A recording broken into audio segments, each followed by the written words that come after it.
avant qu'elle rejette. Dans un élan désespéré, elle s'engouffre dans une ruelle sombre et humide et se précipite derrière de grands conteneurs tout au fond. Accroupie, à l'ombre d'une peine à ordures, elle tente de prendre une grande inspiration et de calmer sa respiration saccadée. Elle ne sait si c'est sa course folle ou l'odeur nauséabonde qui l'entoure, mais son estomac se retourne. Dans sa tête, la soirée défile à vitesse grand V, à la recherche de l'élément déclencheur d'une telle catastrophe. Comment les journalistes ont-ils su où la trouver? Pourquoi tiennent-ils tant à connaître les moindres détails de sa vie? Sa génitrice lui pourrit bien assez l'existence sans que les charognards qui la suivent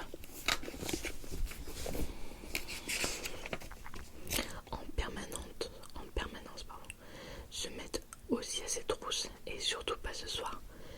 Qu'est-ce qui lui est passé par la tête? Faire sa demande en plein milieu du restaurant devant tout un parterre d'inconnus.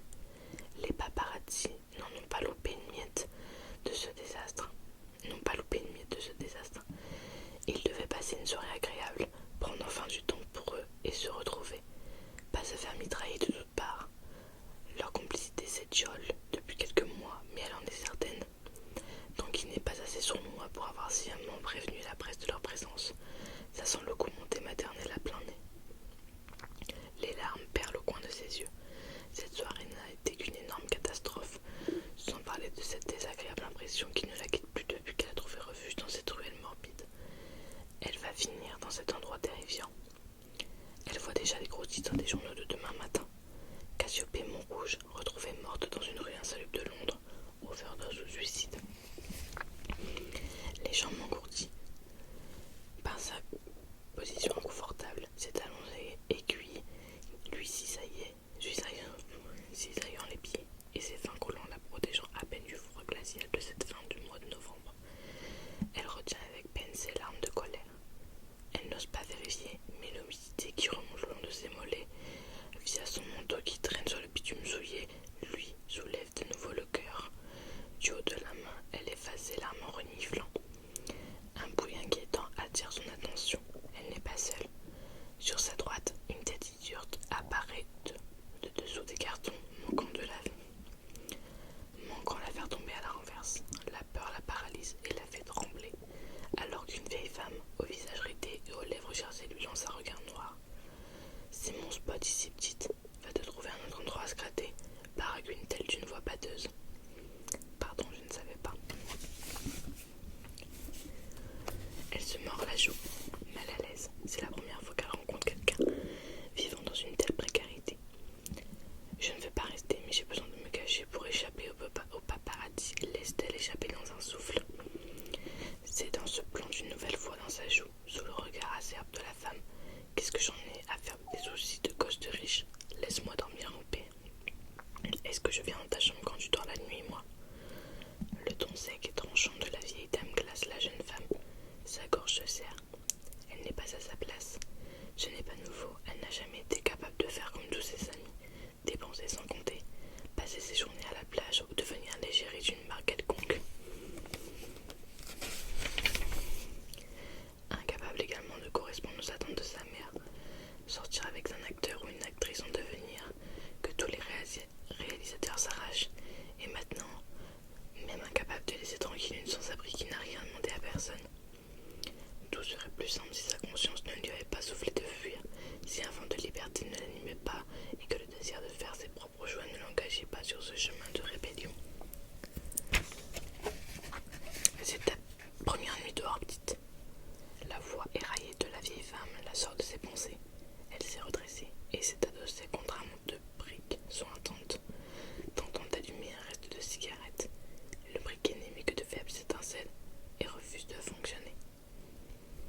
Espérant obtenir un sursis dans sa cachette de fortune, Cassiopée fouille dans sa pochette en ce qu'un lui dans son cipot. Dernier cadeau d'anniversaire de sa rockstar de père dépassée par la situation. Elle avait 14 ans et c'est la dernière fois qu'elle l'a vue. Aucune cigarette n'a jamais franchi ses lèvres et pourtant, dans un espoir enfantin, elle a conservé précieusement le feu sur elle, comme si en allumer la flamme ramènerait un jour son père par magie. Quelle idée!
c'est pareil. On subit un taux record d'indigestion de dinde et nos équipes se trouvent réduites de moitié. Cet engagement éphémère est une perte de temps et d'énergie dont je me passerai bien. Je cherche le visage de mon meilleur ami du regard en entrant dans la salle de réunion. Enfin, je pensais que tu ne viendrais plus, exclame Daniel en se dirigeant vers moi. Le rouquin géant me donne une accolade puissance qui manque de me décoller un poumon et me fait grimacer de douleur. Daniel, grognai-je, ce serait presque un plaisir de te voir. Il s'esclave et place un bras au-dessus de mes épaules pour m'entraîner au fond de la pièce. Soit dit en passant, ça ne te ferait pas de mal de prendre un peu de temps pour toi, de ne pas venir tous les soirs. Tu sais, avoir une vie sociale en dehors des maraudes, t'amuser quoi. M'amuser, qu'est-ce que ça veut dire? Il lève les yeux au ciel. J'abandonne, tu es un cas désespéré, tu le sais ça. Tu dois me le répéter tous les jours, je pense que depuis le temps, le message est passé. Tu sais que j'ai raison, à 32 ans, tu as une vie aussi exaltante que celle de mon grand-père de 96 ans. J'ai passé l'âge de sortir jusqu'à pas d'heure, et puis j'ai des responsabilités maintenant. Il n'y a pas à dire. La lanterne de Russie, mon pote, tu respires la joie de vivre. J'ignore son sarcasme et rejoins mon responsable, une plaquette en liège dans les mains. Elle donne des ordres à tous ceux qui s'approchent d'elle. Même si prend une soirée de repos par semaine, conclut Daniel. En entendant son prénom, la petite brune d'1m60 lève les yeux vers moi. Ses cheveux coupés à la garçonne et ses grands yeux noisettes lui donnent un air de lutin. Surnom qu'elle exècre, mais que j'adore lui donner. Lutin des neiges, quel est notre parcours ce soir? Elle fait mine de me frapper avec sa planchette à pince et me fait les gros yeux, mais le coin de ses lèvres se retrouve en un doux sourire. Elliot, attention à ce que tu dis, le lutin des neiges pourrait t'inscrire sur la liste des mauvais garçons du Père Noël. Heureusement pour moi, je n'ai pas encore envoyé ma lettre. Je pourrais lui raconter comment tu nous martyrises dans son nom. Suzy secoue la tête en riant, puis plonge son regard sur la liste. Ce soir, vous allez du côté de Soho. Vous connaissez bien le quartier, les habitués. Peut-être pourrez-vous en convaincre certains d'aller passer la nuit dans des refuges. D'ailleurs, voici la liste de ceux qui ont quelques places pour la nuit. Comme d'habitude, je vous tiendrai au courant par radio de l'évolution de la situation. Parfait, je vais chercher Daniel. Prenez le premier fourgon si vous êtes prêts. Je hoche la tête et elle, mon ami, à travers la pièce. Il ne lui a pas fallu longtemps pour trouver une nouvelle victime à terroriser avec son humour douteux. Il était en pleine conversation avec une bénévole que je n'avais jamais vue jusqu'à ce soir. Je m'avance dans leur direction et je ne peux m'empêcher de ricaner quand je l'entends flirter avec la jeune demoiselle. Elle ne pourtant pas son genre, grande blonde et colorée, et trop apprêtée pour passer une soirée à sillonner les rues. Encore nouvelle qui n'a aucune idée de ce qui l'attend. Si tu veux, je pourrais te faire visiter les locaux après la tournée, lui propose mon ami, en irrécupérable ton jurant. Daniel lui lance une œillade séductrice qui me fait lever les yeux au ciel. Merci, c'est très gentil. Ça ne serait pas de refus. Je me suis déjà perdu 5 fois rien que pour trouver le vestiaire. L'un comme l'autre se dévisage en souriant, et leur mièvrerie me donne envie de m'enfuir loin, très loin. Allez mon pote, viens nous draguer, on a du boulot. L'interrompais-je.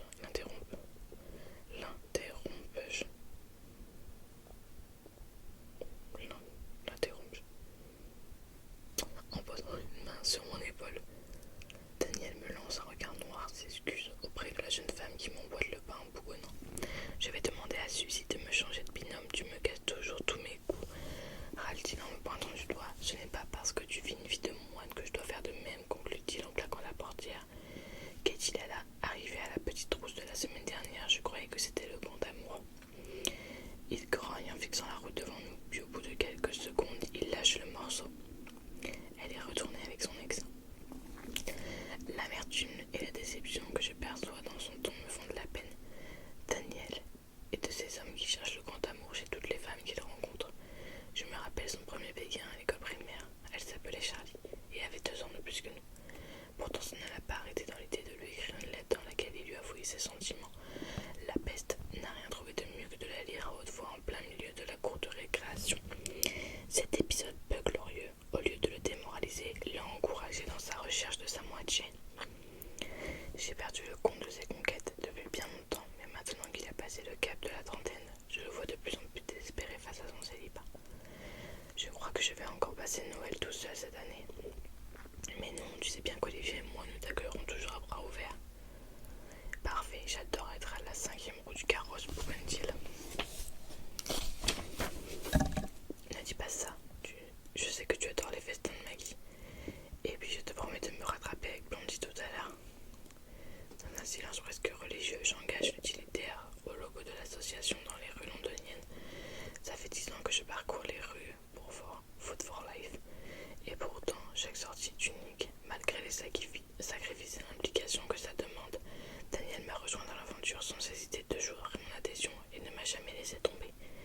Je jette un rapide coup d'œil à mon ami sur le siège passager, qui aurait dit que ce rouquin gringalet, rencontré sur les bancs de l'école élémentaire, serait toujours assis à mes côtés plus de 2 décennies après.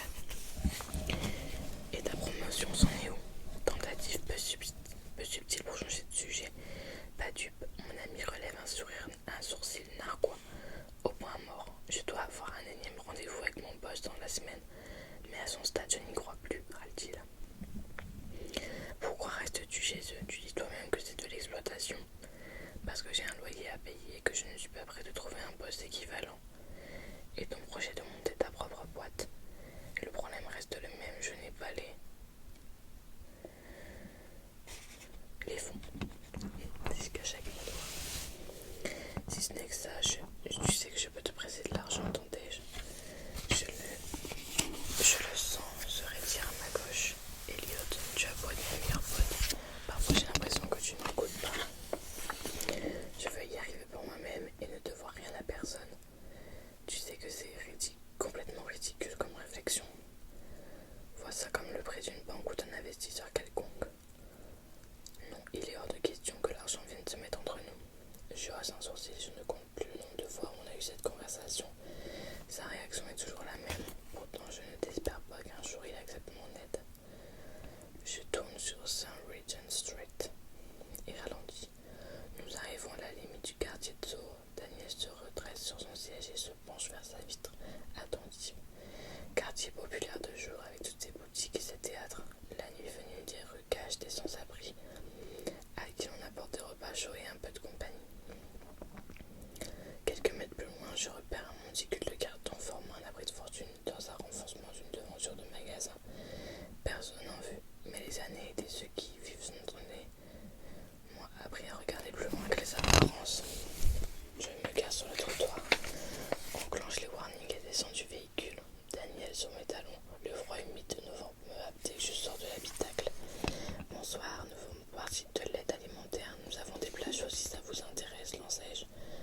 Au début, rien ne se passe. J'ai un bras barré. Je m'approche à petits pas pour ne pas effrayer celui qui se cache dessous pendant que Daniel ouvre le coffre de la voiture et récupère les provisions.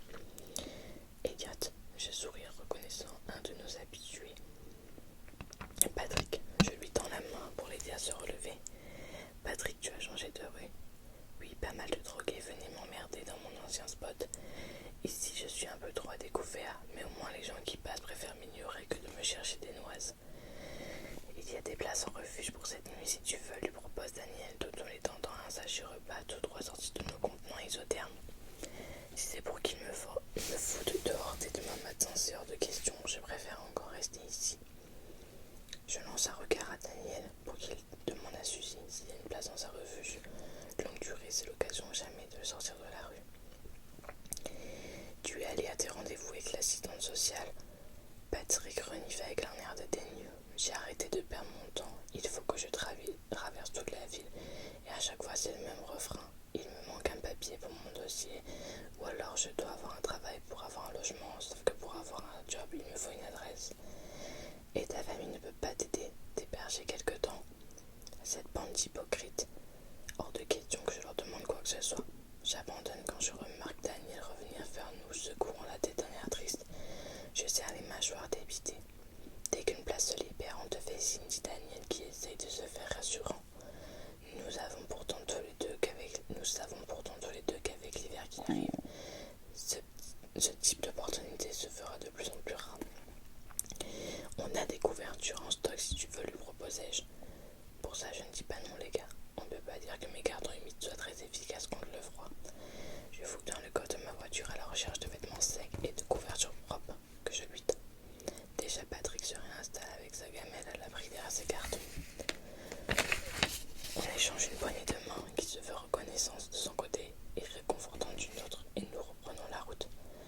Chaque soir, nous parcourons les rues sans relâche à la recherche de ceux qui sont dans le besoin. Nous délivrons nos repas chauds, quelques paroles apaisantes, un peu de chaleur humaine et d'attention à ces invisibles qui remplissent nos rues. Le temps de quelques heures, je me sens utile. La tournée est presque achevée et il ne nous reste plus que Margaret à livrer. Quand je suis dans ce secteur, je fais en sorte de terminer par elle. Ce n'est pas du favoritisme, mais cette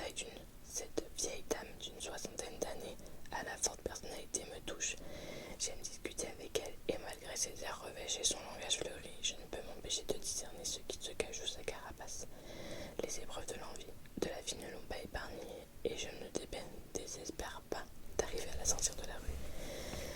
À l'angle d'Endell Street, je ralentis avant de m'arrêter devant la ruelle qui lui sert de refuge. Comme à son habitude, Margaret est protégée du froid et de l'humidité au fond de l'impasse. Un sachet de nourriture entre les mains, je m'avance à grands pas. Daniel en retrait à côté de la voiture. Il a l'habitude de me laisser seule avec celle qui pourrait être ma mère. Bonsoir Margaret, comment vas-tu? Toujours pareil, petit. La même réponse à chacune de mes visites. Pourtant, je remarque que ses yeux plus cernés que d'habitude et son regard terni par la fatigue et l'inquiétude me gagnent.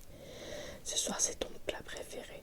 Soupe chaude, de légumes et une part de tourte au poulet, lui annonçai-je en lui tendant le repas. Merci petit, ça va me réchauffer pour bien dormir. Je sais déjà ce qu'elle va me répondre, mais je ne peux pas m'en empêcher. Je préférerais te savoir dans un refuge là-bas. Tu serais sûr de dormir au jour. Tu sais que j'aime ma solitude, Elliot. Et puis, il n'y a que des voleuses dans ces abris Grendel.